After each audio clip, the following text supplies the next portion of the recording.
Às vezes eu tô naquela semana que é uma semana assim bem de merda, né? Porque, enfim, é uma semana, às vezes são dias, são meses, anos, enfim. Varia, né? É a vida, tem momentos e momentos. E eu tô compartilhando isso porque eu acho que você também é assim.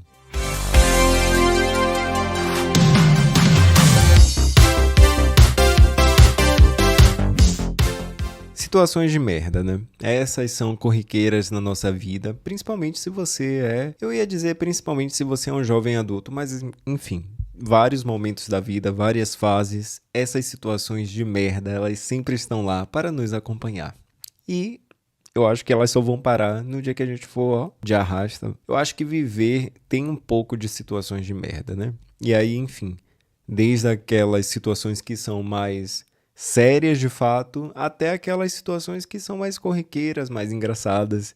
E enfim, hoje a gente vai falar aqui sobre algumas delas. Sempre que eu vou falar de situação de merda, eu lembro de uma história que aconteceu comigo, que eu estava num dia, né, junto com a minha prima, e a gente quase foi assaltados e foi de um jeito assim muito. Aquele famoso seria cômico se não fosse triste, mas acabou sendo cômico no final das contas. Olha, eu lembro que nesse dia, meu irmão, ele queria muito tomar sorvete. E aí o bonitinho foi lá e pediu pra gente comprar sorvete, mas o mesmo não quis ir. Não quis nos acompanhar. Pois é. E lá fomos nós, né? Minha prima e eu, como dois bons otários e solícitos, claro, a gente resolveu ir, mesmo sem ele ir, sendo que ele queria o sorvete. E aí foi muito engraçado, né? Porque a gente foi pra esse mercado e aí no caminho, eu tô falando muito e aí, né, galera? Eu vou tentar dar uma segurada aqui pra nossa call aqui, eu e você, não ficar tão e aí. Mas enfim, a gente tava indo pra esse mercado e no meio tempo chegou um cara, era uma rua inclusive muito movimentada, tá bom? Muito movimentada mesmo. Sempre tinha lá um caminhão, um carro, alguma coisa passando. Era tipo assim, uma rua relativamente comercial e que fica perto de uma universidade que hoje em dia é da universidade que eu estudo. E aí, enfim, a gente estava lá e do nadão, a rua ficou sem ninguém. Não tinha ninguém, só tínhamos eu e a minha prima e um cara numa moto que estava cada vez mais se aproximando. E aí foi aquele momento assim bem angustiante e que talvez alguns brasileiros já tenham experimentado muito bem.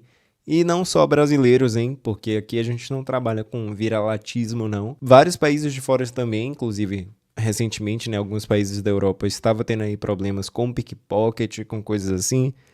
Então é sempre bom falar também que assim, não é só a gente não, tá? Não é só a gente que tá nesse barco não. Tem muita gente aí nesse barco, mas assim, muitos brasileiros de fato já experienciaram essa sensação, que é de você começar a perceber ali, né, e a pressentir que um assalto está a caminho. E esse momento foi acontecendo com a gente enquanto a gente estava andando lá. E aí esse cara, né, quando sumiu todo mundo, ele foi desacelerando. E a minha prima virou pra mim e falou: a gente vai ser assaltado. Só que eu custei acreditar. Eu custei acreditar de fato porque, enfim, eu acreditei nas pessoas, acreditei no amor, acreditei na narrativa da vida, acreditei, não é possível que vá acontecer comigo. Mas veio aí a minha hora, não saí impune. E aí vocês já conseguem ver, né, o porquê que essa situação foi se tornando ali uma situação de merda. Mas que calma, tá? Porque teve um bom desfecho no fim. E a gente vai falar aqui sobre. Acontece que o cara chegou e falou: passa e não corre. E a minha prima entendeu que era uma pergunta. Achou que ele estava ali meio que dando uma possibilidade, sabe? Da gente só escapar. E ela entendeu mais ou menos algo como: passa ou corre. E ela virou para mim e falou: corre. E nesse exato momento ela começou a correr e correu como se sua vida dependesse daquilo e de certa forma eu acho que dependia em algum nível sim. E a nossa sorte foi que o cara, ele estava armado, né? Ele mostrou a arma na cintura, só que ele estava puxando ali, né? Meio que tentando puxar a arma, mas acontece que não conseguiu. Simplesmente a arma estava presa na cintura dele e ele não conseguiu puxar. E com isso, Deu tempo da minha prima olhar, ver que eu estava parado, porque eu congelei. Eu só congelei. E aí ela viu que eu estava parado, ela voltou, me puxou e a gente foi correndo em direção ao mercado. E o engraçado é que tem um fun fact nisso aí também, que enquanto eu corria, eu pensei, bom, ainda dá tempo de ele tirar a arma de fato, que enganchou, felizmente, e ele não conseguiu tirar. Mas eu pensei, ainda dá tempo dele tirar e tentar atirar na gente, né? Então eu comecei a correr em zigue-zague. Pois é, eu comecei a correr em zigue-zague, eu ficava assim, ó, me jogando pro lado, me jogando pro outro. Tal qual a Joelma faria num palco, sabe? Ó, com o cabelo assim. E aí eu fui lá e fiz a mesma coisa. E se a minha estratégia daria certo? Eu não sei, né? Eu sei que eu felizmente não precisei descobrir porque não atirou, não acertou. Enquanto a gente vai conversando aqui, eu vou pintando o meu Bob Goods, que eu mesmo fiz. E diferente de uns e outros aí, né, que inventam, que estão fazendo seus Bob Goods, que estão fazendo coisas assim, e muito provavelmente tem fortes indícios, né, de que supostamente é inteligência artificial. Eu fiz esse com minha mãozinha mesmo. E aí, se você tá nessa onda do Bob Goods, né, você pode ir lá no meu Instagram, que é @eutitoferreira. E lá na minha bio tem um link que tem uma pasta do Drive em que eu subi algumas ilustrações, que são Bob Goods que eu fiz em contextos daqui, né, do Brasil, enfim. E aí tem um Bob Goods aqui em Salvador, tem um Bob Goods em João Pessoa, na Paraíba, e tem também no Cristo Redentor, no Rio. Então, vão lá, se vocês quiserem, podem imprimir e pintar aí e me marquem para eu ver a obra de você aí, da sua pessoa. Mas então eu vou lá aqui pintar o meu Bob Goods enquanto a gente continua aqui conversando. E naquele momento eu só conseguia pensar em todas as vezes assim na minha vida, sabe? Em que, sei lá, eu deixei de fazer algo, ou que eu poderia ter feito diferente, ou que, enfim, né? Nesses momentos em que a gente começa a confrontar ali a nossa finitude, né, de certa forma, é muito doido porque a gente começa a pensar em coisas que a gente poderia ter feito e, enfim, isso vai mudar alguma coisa? Não sei. Mas a gente costuma pensar, né? Eu só sei que tudo foi muito rápido e mesmo assim eu tive esse tempo de pensar, né? Olha a ASMR, ó. Exatamente, isso foi a minha canetinha de pintar. Gente, eu vou estar aqui pintando e aí eu espero que não atrapalhe você, tá? Que isso não interrompa o seu ciclo de concentração com a minha pessoa, com a minha voz, com o que eu estou dizendo, com a nossa conversa aqui. Que, enfim, né? Isso seja um tanto terapêutico para você. E se você tem um pouco de agonia, né, com esses tipos de barulhos e tudo mais, de verdade, eu peço um grandíssimo perdão pra você, tá bom? Mas é que eu tô aqui pintando meu negocinho mesmo do Bob Goods enquanto eu converso com vocês. E eu amo fazer as duas coisas ao mesmo tempo, então vai ficar um pouco puxado. E aí o desfecho dessa história é que nós fomos correndo, né, para esse outro mercado. Conseguimos chegar bem, sim, né, sem muitos problemas, não nos ferimos, tampouco fomos assaltados, e eu acho que é muito válido eu lembrar aqui de que não faça o que eu fiz, não faça o que a minha prima fez, porque foi assim, um fruto de um erro, né, de audição ali, de uma falha na comunicação, uma coisa mais, né, enfim, otorrino, que ela tem que estar indo. Mas acontece que não faça isso, tá? Não reaja a assaltos, porque isso te coloca numa situação assim muito vulnerável e muito arriscada, que sim, você pode sair, né, ileso como saímos, e pode sair ainda, sei lá, arrasando, falando, olha, tentou me assaltar e não levou nada meu, hein, porque eu faço isso, eu sou isso, comigo não tem essa não. Ou você pode, né, ir de Americanas, ir de arrasta, e aí fica um pouco puxado, né, fica um pouco, né, fica... Só que sempre que eu lembro dessa história, o mais doido pra mim é lembrar que nós não estávamos indo nem sequer para uma vontade nossa. Talvez, né, se a gente tivesse sido assaltados ou enfim, coisas piores, teria sido por algo que nem era pra gente. A gente nem queria aquele sorvete, a gente nem queria sair de casa, não tínhamos nenhum plano. Era para o meu irmão que estava deitado no sofá em casa, seguro, confortável, enfim, só esperando aquele sorvete. E aí é muito doido, né? Quando a gente pensa nas coisas que a gente faz por outras pessoas e que às vezes ultrapassam nossos limites. Porque os nossos limites foram ultrapassados desde o momento em que a gente aceitou sair de casa, sendo que a gente não queria sair de casa. Sendo que a gente não queria nem tomar sorvete, ou então, enfim, até queríamos, mas não o suficiente para sairmos de casa. E por um querer alheio de uma outra pessoa que queria, tanto quanto a gente, só que até muito mais, que a gente foi lá e aceitou isso, né? Passando por cima da gente. E tudo bem, essa elaboração era quase impossível de ter, porque, sei lá, eu tinha o quê? 10 anos? 11? E a minha prima tinha um pouco mais que isso, mas ainda assim éramos muito jovens e muito novos, sem nenhuma base terapêutica para poder elaborar nada, né? A respeito de limites tão claramente assim, tão bem estruturado assim. E aí, com isso, eu tô querendo dizer o quê? Que se nós fôssemos assaltados, a culpa teria sido nossa? Sim, a culpa teria sido nossa. Brincadeira, não teria sido não, tá? Não teria não. Mas acontece que assim, tampouco necessariamente também não teria sido do meu irmão. Longe disso, ele não preveu que teria um assaltante lá para a gente. Mas se existe um culpado, com certeza é a permissividade. A gente foi muito permissivo, né? Eu e a minha prima, nós fomos muito permissivos com essa situação em deixar que alguém que tinha uns interesses ali que nem a gente naquela situação, mas que, enfim, a gente não estava disposto àquilo, a gente não estava disposto a de fato ir para lá, para esse mercado. E mesmo assim fomos, mesmo assim passamos por cima de nós, por cima da nossa vontade de ficar em casa, por cima da nossa preguiça, porque era tamanha, tá? A gente tinha muita preguiça, mas mesmo assim nós passamos por cima e fomos. E lembrar desse dia é quase que uma grande terapia, assim, memorial, sabe, pra mim. Porque é uma das situações que eu olho e penso, olha, nunca mais, hein?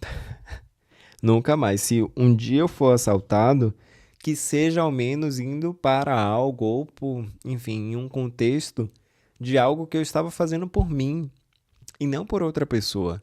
E eu não tô nem dizendo sobre favores, né? A gente faz favores, não é, né, para você hoje em dia chegar assim e falar, ai, vou negar todos os favores, mas ver que às vezes um favor que você está fazendo, uma coisa que você está permitindo a mais ali do que você consegue, pode te resultar em coisas horríveis e pode te resultar em coisas assim degradantes para você mesmo, enquanto para outra pessoa não. Talvez a outra pessoa só esteja lá sentada no sofá da casa dela, enquanto você está à beira de um assalto por um motivo que, enfim, né, não era para você. Então, sempre me faz lembrar de que eu preciso dessa coisa, né? E é engraçado até perceber que, por exemplo, na minha elaboração aqui, eu estou usando muito o você, né?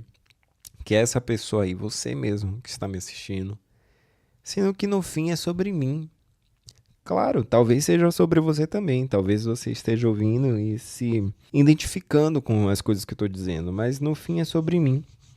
E afastar esse pensamento, afastar de que eu preciso disso, é muito fácil, né? A gente faz isso, nossa, direto. A gente afasta muitas coisas que a gente precisa internalizar e coisas, às vezes, até que aconteceram com a gente, mas que a gente olha com a situação tridimensional, que por muitas vezes é muito necessária, sim, mas que por outros lados, às vezes, acaba afastando a gente de algo que é nosso e que a gente precisa aprender com aquilo. Lições. E tem outras situações de merda que, enfim, a gente vai escolhendo entrar, né? Essa mesmo foi uma escolha. Mas que, assim, tem outras que, assim, a gente de fato escolhe estar numa situação de merda. Teve um ano novo, né? Mais especificamente, de 2023 para 2024, se eu não me engano, que eu passei o ano novo na Barra, né? No Farol da Barra. Se vocês não conhecem, aqui em Salvador, é um ponto turístico que, enfim, acho que é um dos mais famosos daqui, então é bem difícil você ter ouvido falar de Salvador e não ouvir falar do Farol da Barra, né? E aí é isso. Eu reuni uns amigos meus, reuni umas pessoas minhas e fomos lá para poder romper o ano, né? Lá na Barra. E agora, automaticamente, quando eu falo essa frase, sim, é um meme velho, sim, mas eu vou falar dele, que é o meme da Mari Gonzalez. Dela falando, errando a frase e falar que rompeu o ânus ao invés de romper o ano. Eu amo esse meme. Eu vi um dia desses, né, passando no Twitter, e eu ri igual quando eu ri lá no ano que ela fez isso, que eu nem lembro se foi 2022 ou 2023, mas eu ri igual. Então, é isso. Mari, continue sendo você e fazendo mais memes como você faz, tá bom? Eu sei que com certeza você vai estar ouvindo isso, então, beijão, querida. Eu adoro a Mari, gente. A gente estudou juntos, se vocês não sabem. E eu espero que essa altura vocês já tenham, né, pegado o meu senso de humor, que não fica um pouco puxado aqui pra mim, né? Que eu não tô criando fake news, não, tá? É humor e piadas, kkk. Me explicando logo, porque depois pegam aí, tiram de contexto. Enfim, aqueles, né, que vai criando, assim, toda uma relevância, um cenário, uma fanfic. Como é bom viver, né, na minha cabeça. E aí, quando eu cheguei lá, a gente arranjou um lugar ali, né, bem perto do farol, e ficamos mais tranquilos, enfim, tranquilo também na medida que tava, né, porque tava bem cheio, então, assim, difícil você ter realmente muito conforto, enfim, né. E agora aqui vai uma denúncia, né, porque, enfim, eu sei que o Farol da Barra normalmente não é um ponto, assim, oficial, por exemplo, para, né, romper o ano e tudo mais, né, no ano novo. Porém, eu acho que tinha que ter um pouco mais de infraestrutura, né, urbana, vinda da prefeitura. Alô, prefs. Porque, galera, banheiro químico, por exemplo, só tinha os do Farol que comumente ficam, e são apenas 4, tá bom? E aí, com isso, estavam se formando filas quilométricas e que tava, assim, impossível, né, de você ficar na fila, a menos que você estivesse, assim, com muita paciência, numa data que envolve ali horas e virar uma hora para outra, e aí complica um pouco, né? Você tá... virou o ano e você na fila do banheiro. Realmente é bem complicado, mas teria sido bem melhor até para mim.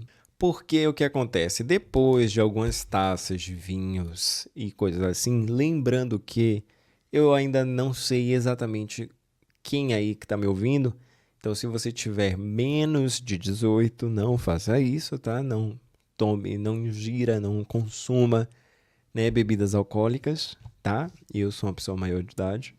Apesar de que, enfim, eu fico caminhando entre as pessoas acharem que eu tenho muito mais idade do que eu tenho e acharem que eu sou muito mais novo do que eu sou. Mas, enfim, eu tenho 23 aninhos, né? Por isso, os 20 e poucos aqui que a gente tanto fala nesse podcast. E aí, né, depois dos meus bons vinhos, estava eu lá, feliz, preparado, animado e uhul. E aí, viramos o ano, né? Viramos o ano, só que eu estava muito apertado.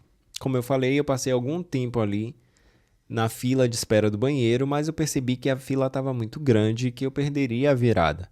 Então eu desisti da fila, voltei para a virada, virei o ano e com isso eu tive uma das piores ideias da noite e quiçá da minha vida. Eu resolvi que eu ia pro mar fazer, né, a minha urininha, o meu xixizinho. E aí lá fui eu, no mar à noite, né, na madrugada, sem enxergar muito. E numa temporada de quê? Isso mesmo, ouriço do mar. Só que aí eu fui lá pro mar, né, e fui, enfim, em busca do meu lugar, em busca de fazer as minhas necessidades. E eu fiz a minha necessidade e tava tudo certo pra mim. Eu dei um escorregão, né, nas pedras, mas pra mim tava tudo certo, tava tudo certo. Depois eu voltei, tudo certo, tudo normal, maravilhoso. Sambei, tá? Isso é importante dizer. Eu sambei o restante da madrugada. Voltei pra casa, cheguei em casa, era por volta de, enfim, 3 da manhã, por aí, algo assim, né? No outro dia, quando eu acordo, eu fui sair da cama e o meu pé não estava, simplesmente eu não conseguia botar o meu pé no chão. E aí eu fui olhar o que que tinha no meu pé. E tinham vários pontinhos pretos, e aí que eu percebi que eu pisei no ouriço do mar. Ou pinaúna, né? A gente chama aqui também muito como pinaúna. E aí, enfim, aproveita aí pra me dizer como é que você chama aí, de onde você é. Que, enfim, são aqueles bichinhos pretos, sabe? Que, enfim, tem várias agulhas. E todas elas estavam no meu pé, de algum deles. Talvez, enfim, não sei se aquilo quando eles colocam aquilo, né? Quando eles perdem aquilo, aquelas agulhas, não sei se eles morrem. Porque se isso acontecer, se for um lance meio abelha, né? Se eu não me engano, a abelha é assim. Depois que ela dá o ferrão, ela morre. Se for um negócio meio parecido, acho que assim, eu dizimei uma família só com um pé meu. Porque é isso, eu não estava conseguindo colocar o meu pé no chão, sabe? A parte de trás do meu pé, por exemplo, estava impossível.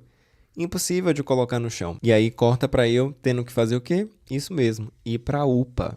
E aí eu passei o meu primeiro dia do ano passado, no caso, na UPA. E foi top, assim, sensações mais humilhantes da minha vida, porque foi aquela coisa do, nossa, gente, viramos o ano juntos e foi muito legal. E eu indo pra UPA e passar o meu primeiro dia do ano na UPA. UPA essa que eu ainda fui errado, tá? Que me indicaram a UPA dizendo que era muito boa. Eu fui para aquela UPA e aí não tinha os materiais necessários para fazer o meu tipo de remoção, porque enfim, eram muitas agulhas lá no meu pezinho e tinham agulhas assim em níveis muito profundos e outras que eram muito grossas e coisas assim. Realmente assim, para vocês entenderem que foi uma variedade, sabe? Foi uma família completa em um pé só. E detalhe, eu tinha no outro pé também, só que o meu pé esquerdo ele tinha tantas agulhas, sabe? Tantos bichinhos, ouriços do mar no meu pé que assim, tava impossível, tava real assim, impossível. Daí eu fui pra outra UPA. E nesse meio tempo, óbvio, né? Eu aluguei o meu pai, porque eu falei: "Pai, estou morrendo aqui". E ele veio me ajudar e me levou lá pra UPA, né? Me levou primeiro para essa UPA e aí não deu nada, passei horas lá. E depois ele me levou para outra UPA. E aí eu queria agradecer inclusive a Alan também, My Love, My Boo, que ficou comigo nesse período, tá? Ele foi comigo na UPA, na primeira UPA, e aí ficou essas horas lá comigo à toa, porque não deu em nada, porque, enfim, né? Mas enfim, foi um grande apoio e que eu fiquei, juro, foi top, um dos dias mais malucos da minha vida, porque foi muito triste. Foi muito frustrante também passar o meu dia assim. E assim, não que eu seja lá a pessoa da simbologia, mas porra, imagina aqui, hein? Imagina. Não era muito os meus planos, sabe? Eu realmente estava planejando uma coisa mais felicidade, começar o ano bem, coisas leves, e aí veio UPA. E na outra UPA, quando cheguei, ainda teve todo um rolê, um descaso lá, sabe, de um dos profissionais. O cara tirou as minhas agulhas sem anestesia local, porque ele literalmente expressou que ele não buscaria essas anestesias porque estava lá do outro lado e ele achava que eu aguentava sem anestesia local. Então, assim, realmente foi uma experiência e tanta. E eu lembro muito da sensação, assim que eu terminei tudo, né, e passou o álcool, e eu passei pela porta, né, que fica a triagem, sabe? Assim que eu passei pela porta da triagem, depois de ter tirado, né, que enfim, eu passei pela triagem, depois fui lá, tirei, e depois que eu tirei, que eu passei, foi a sensação de um misto, sabe? De reconhecer que eu estava numa situação de merda, mas ao mesmo tempo também de resiliência, de liberdade e de finalmente posso sair daqui. Só que eu lembrei automaticamente que eu me coloquei naquilo, porque no fim era só eu ter esperado na fila do banheiro. Ah, eram as melhores condições? Definitivamente não. Eu entendo muito bem a minha motivação, mas acontece que de longe não foi uma ideia muito inteligente. E não foi uma ideia muito inteligente porque, enfim, né, desdobrou em tudo isso, toda essa merda, mas poderia ter sido muito pior, né? Vocês lembram, inclusive, que eu falei, né, que isso decorreu e foi muito provavelmente no tempo, né, que eu pisei, né, foi o momento, no caso, que eu devo ter pisado nessas famílias, né, de ouriços do mar que eu pisei, ou pinaúna, eu vou estar falando pinaúna, tá? Mas aí, enfim, se você não é daqui ou se no seu lugar que você mora é diferente, você já tá ligado aqui que quando eu falar pinaúna, eu estou falando de ouriços do mar. Então, vamos ficar nessa página. E aí, quando eu pisei nessas pinaúnas, muito provavelmente foi no momento em que em que eu escorreguei nas pedras. Gente, olha que perigo. Eu escorregando em pedras do mar de madrugada. Então, assim, tudo muito caótico. A praia, né, tava muito caótica porque, enfim, tinha muita gente foi pra lá. Comumente, na verdade, muita gente já vai pra lá, mesmo não sendo assim um ponto entre aspas oficial.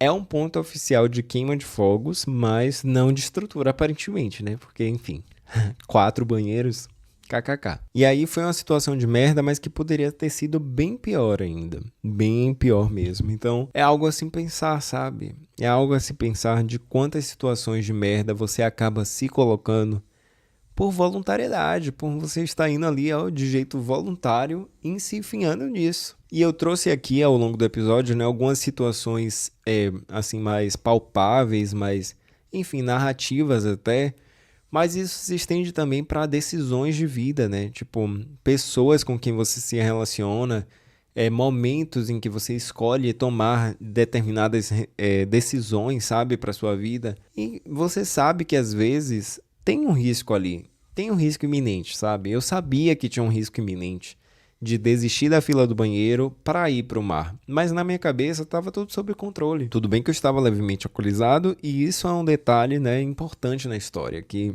enfim, se eu não estivesse alcoolizado levemente, tá bom? Talvez eu tivesse tomado decisões mais inteligentes e mais interessantes para mim. Mas tudo bem também, não tem como colocar a responsabilidade só nisso, né? No fim, eu escolhi ir para aquele mar. Eu escolhi fazer isso.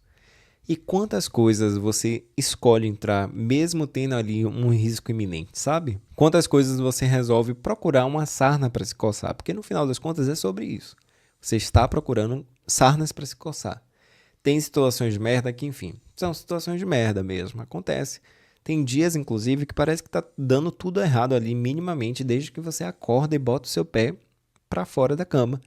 Mas acontece que tem vezes que é previsível. Tem situações e pessoas e coisas assim do tipo que são minimamente previsíveis, sabe? Se a gente parar para fazer um retrospecto, às vezes, de determinadas atitudes ou determinados contextos, sabe? Que foram se delineando para você escolher aquilo.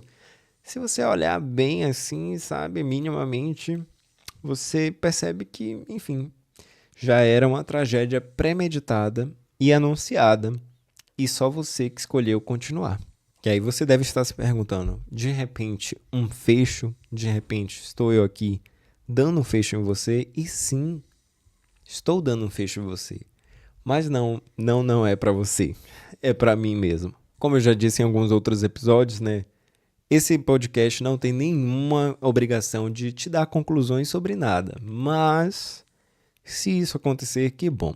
Que bom pra você. Porque, enfim, no fim eu estou falando também muito mais pra mim do que pra qualquer coisa, porque eu olho hoje em dia e vejo várias situações da minha vida em que já eram tragédias anunciadas.